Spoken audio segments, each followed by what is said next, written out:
Eu tô muito empolgada com esse filme. Quanto mais eu penso nele, quanto mais eu vou lendo e escrevendo, mais empolgada eu fico. Amei demais. Nós vamos falar hoje de Retrato de uma Jovem em Chamas, da Céline Sciamma.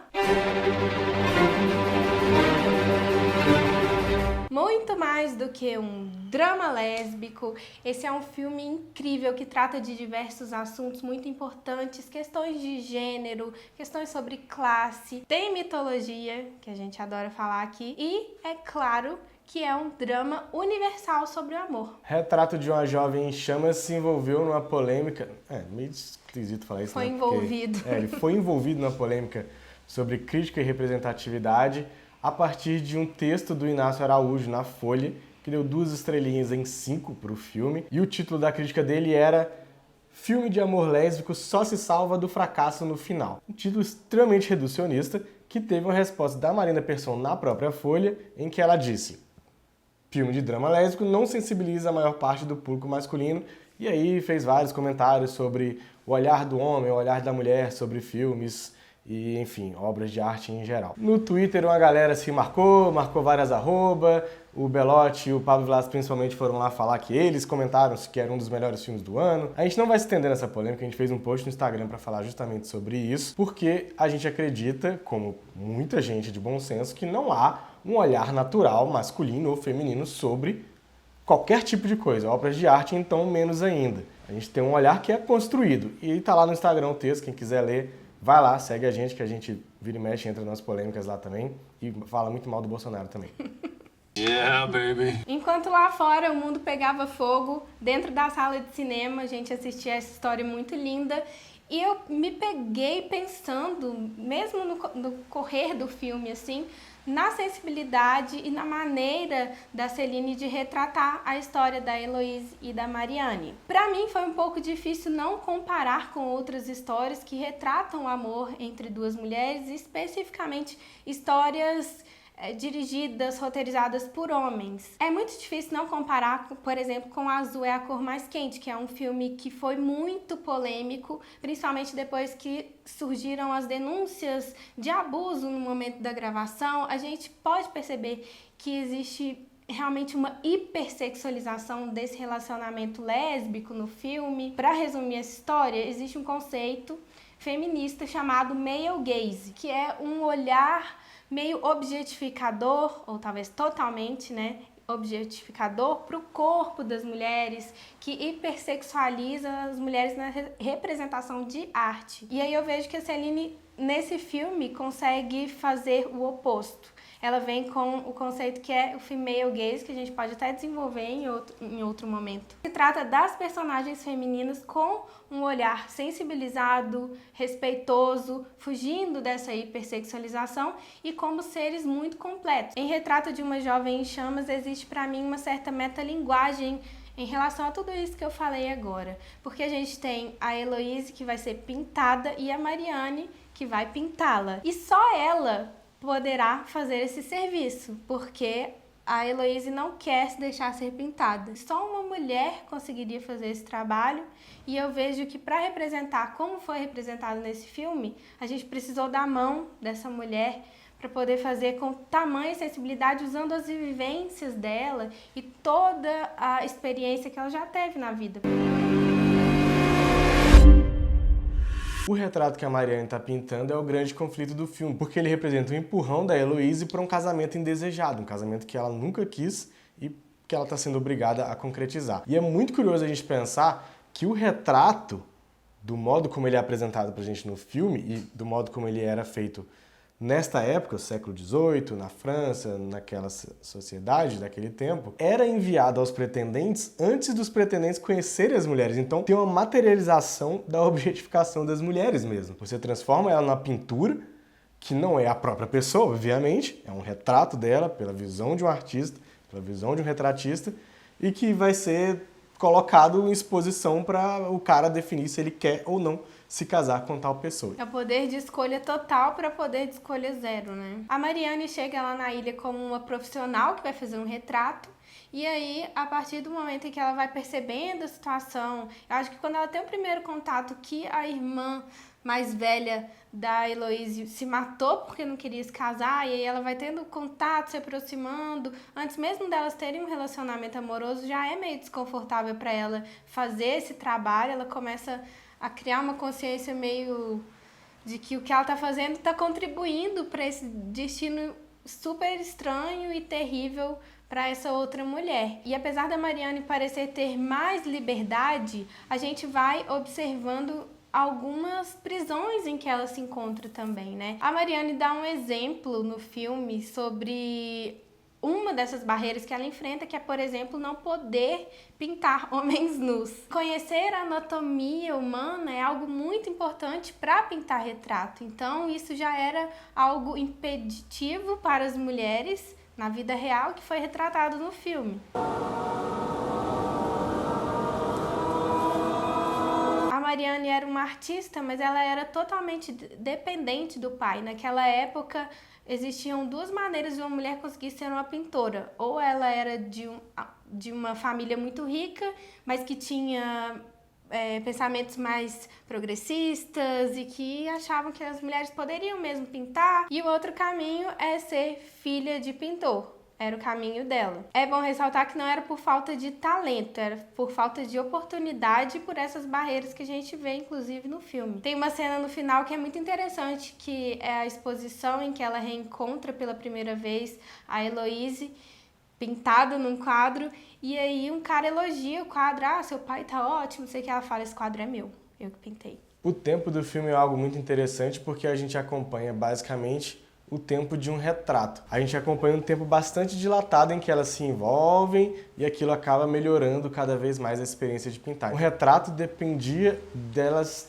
terem esse desenvolvimento pessoal, não necessariamente amoroso, mas enfim, delas estabelecerem algum vínculo para que ele pudesse ser executado, porque aí ele conseguiu captar a essência da retratada. E é muito bonito esse processo, né, que a gente vê do primeiro quadro não representar nada, não ter nada a ver com ela, porque não representa a essência da Heloise. E depois acompanhar esse processo em que elas se conhecem, se reconhecem, e a gente também reconhece um pouco mais dela, né, porque ela acaba se abrindo um pouco mais até na tela. Que savez-vous de mon futur mariage? Rien. C'est tout ce que j'en sais aussi. Esse é um filme que quase não tem homem, né? Quase não tem personagens masculinos. Quando eles aparecem, são muito... passa e vai embora. Deve causar muito estranhamento mesmo para quem tá acostumado a assistir tanto filme com homens, personagens principais, mulheres que quase não têm falas. E eu acho muito interessante destacar o relacionamento, a amizade, a parceria entre as três personagens que vivem mais tempo ali na casa. Heloise, Marianne e a Sophie. Apesar delas terem papéis sociais completamente diferentes, uma é a condessa, blá blá blá, uma é a pintora, que é a empregada delas, e a empregada doméstica, né? Elas têm uma parceria muito interessante e bem equilibrada e de equidade também. O fato da Sophie ficar grávida e querer abortar é um momento que desencadeia alguns conflitos e que vai levá-las à fogueira com as bruxas. Eu acho legal como que é a conversa da Marianne com a Sophie sobre a gravidez. Ah, minha menstruação atrasou, você quer ter esse filho? Não, eu tava esperando a mulher ir embora? Ok, é tipo assim, sem nenhum questionamento moral, de boa. O relacionamento da Marianne com a Heloise dá um salto a partir do momento em que elas participam daquele ritual entre mulheres, né? É entrar mesmo em contato com um ritual de sagrado feminino, em que elas evocam um cântico, acendem uma fogueira, tem toda uma conexão com a natureza muito forte. Toda aquela tensão que vinha sendo construída, ela distende, né? Porque elas se aceitam, e aí começa o relacionamento amoroso e tudo mais. Que é muito bonito, é muito sensível, é muito... A cena inteira, a sequência inteira é sensacional, porque além de bonita esteticamente, ela é bonita simbolicamente também, né? Então tudo que ela carrega de significado é é muito gostoso de ver. Eu fiquei muito emocionada com essa cena e é interessante porque o filme ele não tem trilha sonora. E aí naquele momento começa uma música, as mulheres cantando a capela todas juntas, assim, isso dá um contraste imenso no filme. E é muito tocante mesmo ver todas aquelas mulheres reunidas se ajudando, porque ali parece ser quase um ciclo de orações também. Quando eu vi o nome do filme e vi o cartaz, eu achei que a história fosse tratar de algum ponto das bruxas e de bruxas queimadas. Eu relacionei a isso na hora, assim. E aí, quando eu fiquei sabendo também que era um amor lésbico, aí eu fiquei pensando que teria, não exatamente, né, porque não seria temporalmente certo colocar a mulher sendo queimada como uma bruxa, né? Achei que teria meio que um simbolismo e uma metáfora sobre isso. Para mim, o fogo, no momento em que elas estão reunidas, representa o que ele tem de mais construtivo enquanto força da natureza. Então, é o fogo, essa chama que acende, que aquece, que... Enfim, a invenção do fogo já causou muitos problemas na história da humanidade, na mitologia. A gente falou no vídeo anterior sobre o mito de Prometeu, que quando ele dá o fogo aos homens, Zeus fica puto, porque o fogo permite acessar outras coisas, né? Eu interpretei o fogo como uma força propositiva, uma força da Heloise, que é uma menina rebelde pro padrão da época, né? Pro que se esperava do papel dela enquanto mulher, de estar jovem, de ter toda ainda uma vida para curtir, coisas desse tipo. Além de toda a questão da natureza, do vínculo dela com a natureza, a força que ela exerce na natureza, a força que a natureza exerce nela. E eu acho legal esse momento em que o vestido dela pega fogo, porque ela continua plena, assim.